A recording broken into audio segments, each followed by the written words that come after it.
Guys, please be ready for dictation from the Hindu editorial section dated 5th January 2022. Ready?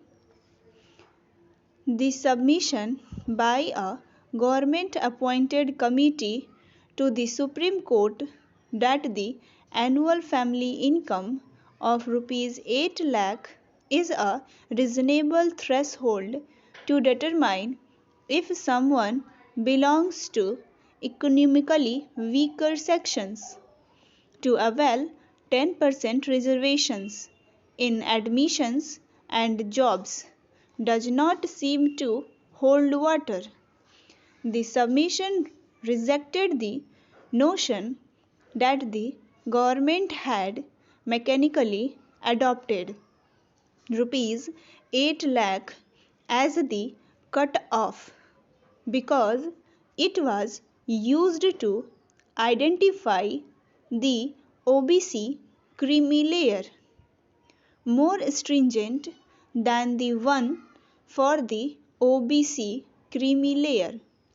This justification, based on a few more criteria that exclude some income and occupational parameters from the OBC creamy layer, however, is not convincing as the court's key question remained unanswered satisfactorily. The court had said that the OBC category is socially and educationally backward and had therefore additional impediments to overcome, and had asked whether it would be arbitrary to provide the same income limit both for the OBC and EWS categories.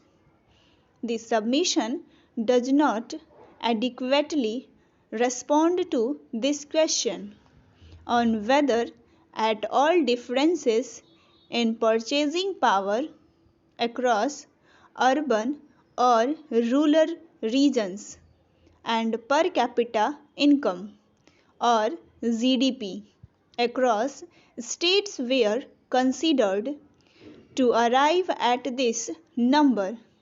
The submission suggests that this exercise would be infeasible and complex, but while asserting that an annual family income criterion of rupees 8 lakh is the right approach. The committee does not present any data on the estimated number of EWS persons in the population based on this. If available, consumer expenditure surveys such as the 2011 to 12 NSSO report, key indicators of household consumer expenditure are any indication, a bulk of population will be eligible for reservations under the below rupees 8 lakh cut off under the EWS category, rendering the limit irrational. The committee's assertion that rupees 8 lakh corresponds to the effective income tax exemption limit, even as the only income slab exempt from paying taxes was for those earning below rupees 2.5 lakh, also renders the criteria on being economically weak as less stringent.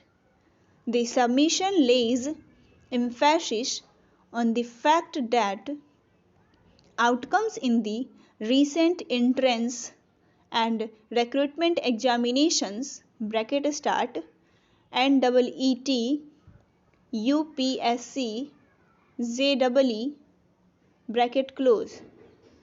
showed an even bunching of eligible candidates in different income brackets bracket start 0 to rupees 2.5 lakh, rupees 2.5 to rupees 5 lakh, rupees 5 to rupees 8 lakh bracket close, but it does not explain why marks cutoffs were even lower in recruitment exams than that of the socially and educationally backward OBCs.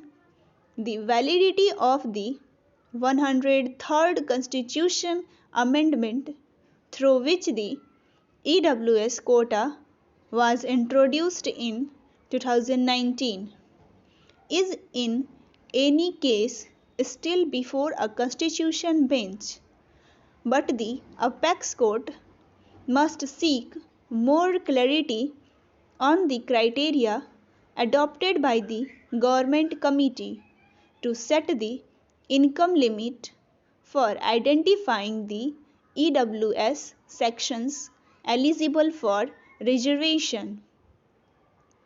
The resignation of Sudan's civilian Prime Minister Abdullah Hamdok has pushed the country, already battered by political instability, anti-military protests and violence, into further chaos.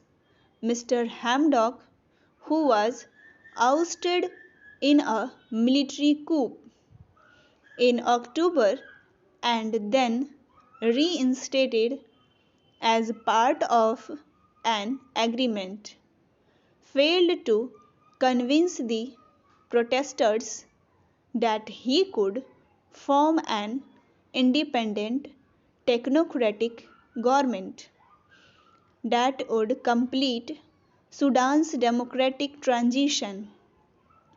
As violent clashes continued, Mr. Hamdok, who was called a traitor by the protesters, was left with no other option but to go.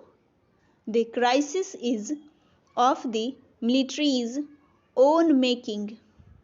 Sudan was on a slow but steady transition towards democracy under the Sovereignty Council, which was formed as part of a power sharing agreement between the generals and the civilian leaders.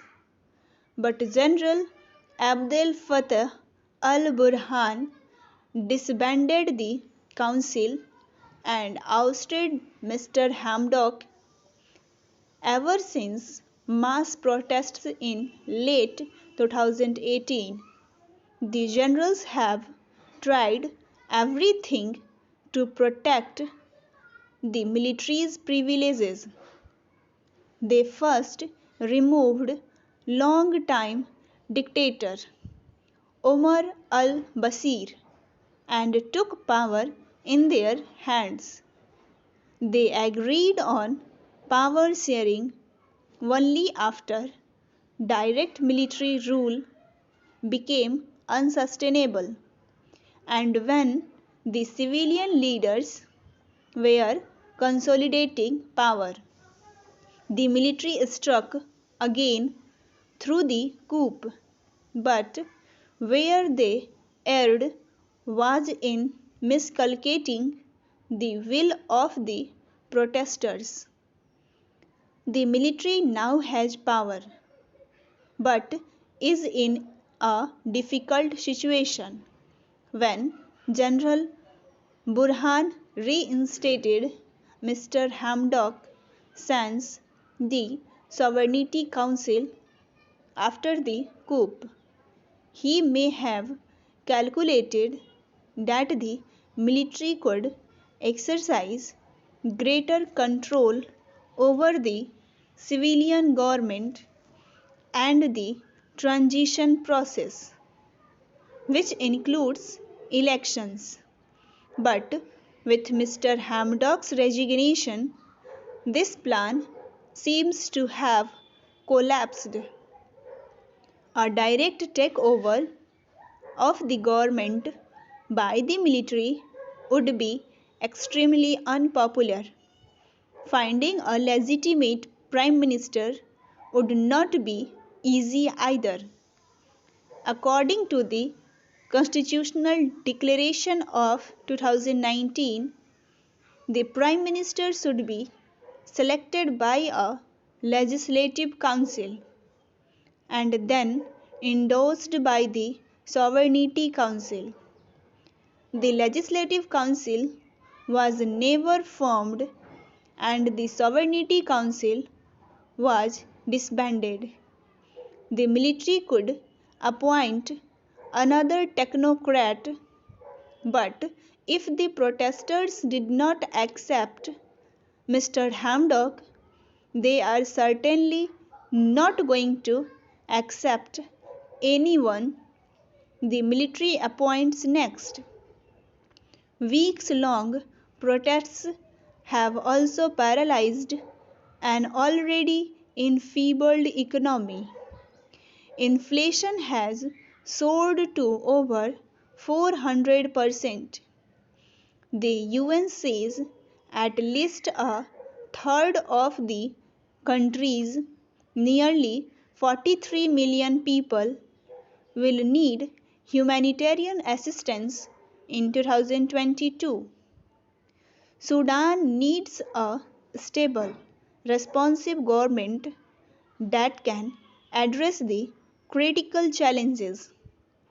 The military has the moral and political responsibility to resolve the crisis.